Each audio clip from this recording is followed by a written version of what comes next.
Kali ini, kita akan membahas sesuatu yang luar biasa dari Bali. Sebuah ritual yang katanya bisa memberikan napas kehidupan pada sebuah bangunan, mengubah benda mati menjadi sesuatu yang hidup. Namanya dudonan melaspas. Coba deh bayangkan sejenak. Gimana caranya mengubah tumpukan kayu dan batu menjadi sebuah rumah yang terasa sakral, yang punya nyawa? Ini bukan lagi soal arsitektur, tapi udah masuk ke ranah metafisika. Nah, di Bali, jawabannya ada dalam sebuah upacara yang sangat dalam maknanya. Nah, ini dia intinya. Melaspas. Ini bukan sekedar acara potong pita atau peresmian biasa ya. Ini lebih mirip alkimia spiritual. Kata kuncinya seperti yang bisa kita lihat adalah urip, yang artinya kehidupan. Tujuannya adalah mengubah sebuah cangkang kosong menjadi sebuah entitas yang hidup dan bernyawa. Oke, sebelum sebuah kehidupan bisa dimasukkan, wadahnya tentu harus dalam kondisi paling murni. Jadi, tahap pertama ini adalah tentang pembersihan total. Bukan cuma bersih dari debu, tapi juga bersih secara spiritual. Tahap pembersihan ini punya nama khusus, yaitu pengerisikan. Tujuannya cuma satu, menghilangkan apa yang disebut letuh. Letuh ini bisa diartikan sebagai segala jenis kotoran atau energi negatif yang mungkin tertinggal selama proses pembangunan. Anggap aja ini semacam deep cleaning spiritual untuk rumah baru. Dan prosesnya ini detail banget loh. Setiap ritual punya fungsinya sendiri. Ada bayakala untuk menetralisir energi buruk, durmanggala buat tolak bala atau kesialan, sampai lis yang secara simbolis menyapu bersih semua sisa-sisa negativitas. Ini seperti tim pembersih spiritual super lengkap yang memastikan semuanya siap untuk tahap selanjutnya. Nah, setelah wadahnya bersih secara spiritual, sekarang waktunya untuk mengirim undangan. Tapi ini bukan undangan biasa. Ini adalah panggilan ke alam ilahi, sebuah permohonan agar mereka sudi hadir dan menjadi saksi prosesi ini. Mungkin kita bertanya-tanya, kenapa sih harus ada saksi? Karena proses ini dianggap bukan cuma urusan manusia. Perlu ada semacam sanksi atau pengesahan dari alam ilahi. Kehadiran para upasaksi atau para saksi kosmik inilah yang menjadi kunci untuk melegitimasi transformasi dari benda mati menjadi entitas yang hidup. Dan daftar tamunya, wah bukan main-main. Kita bicara soal Surya, sang dewa matahari, Pertiwi, sang dewi bumi, bahkan Bhagawan Wiswakarma yang dipercaya sebagai arsitek ilahi alam semesta. Bayangkan, mereka semua diundang untuk menyaksikan dan memberikan restu. Coba kita resapi kata-katanya. Ini bukan sekedar permintaan, tapi sebuah dialog yang penuh dengan rasa hormat. Manusia di sini seolah memposisikan diri sebagai perpanjangan tangan dari kekuatan kreatif yang jauh lebih besar. Indah sekali ya.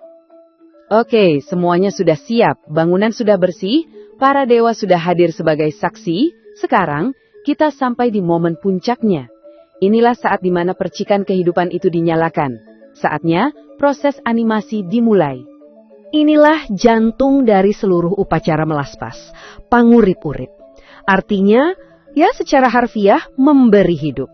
Konsepnya luar biasa. Sebuah bangunan itu dipandang sebagai miniatur alam semesta yang punya 3 dunia. Dunia bawah, dunia tengah, dan dunia atas.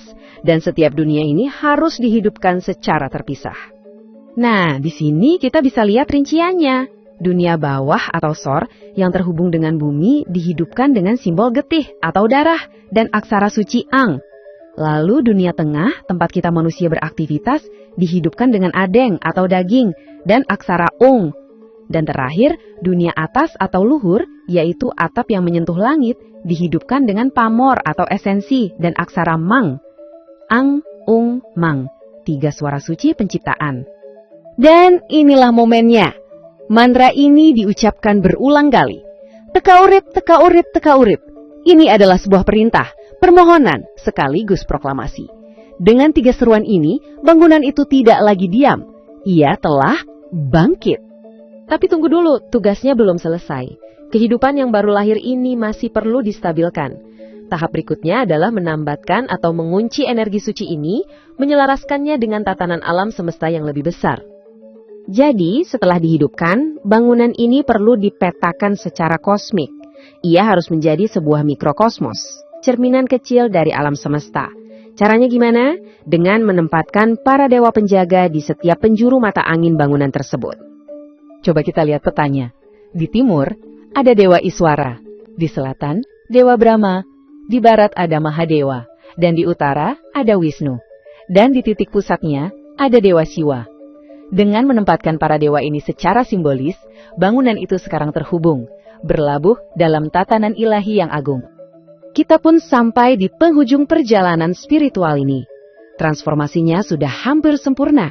Bangunan yang tadinya hanya benda, kini telah menjadi sebuah ruang yang benar-benar berbeda. Jadi, kalau kita rangkum, apa sih yang sebenarnya terjadi? Kita baru saja menyaksikan sebuah perjalanan yang luar biasa. Dari sekedar tumpukan material, melalui proses penyucian, pemanggilan saksi, dan penghebusan napas kehidupan, struktur ini telah lahir kembali. Siap menjadi rumah, tempat berlindung, atau tempat ibadah yang hidup.